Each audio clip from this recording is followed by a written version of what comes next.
लोगोफोर खुलुमबाय गासैखौबो फिन खेबसेबाव जोंनि गुबुन मोनसे भिडिअ नोंथांमोन गासैखौबो बरायनानै लाबाय।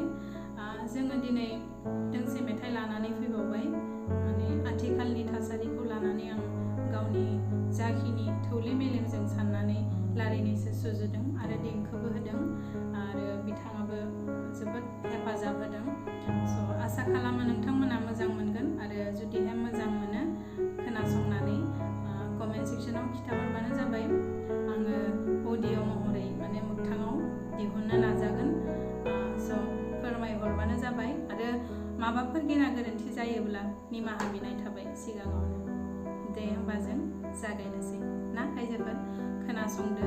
माने आथिखालाव जिखिनि जाफ्लेबाय थानाय जाथाय, आइजो माहारिनि सायाव अत्याचार आरो सोरबा सोरनिबा जिउ लादों आरो सोरबा बबावबा हाग्रा बारियाव खुदिया गारना गालांदों गावनि पापखौ लाखोमानो थाखाय। बेफोर जाथाय जाफ्लेबाय थानायखौनो आं लानानै एसे सुजुदों। आसा खालामो खोनासंगोन दे।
Name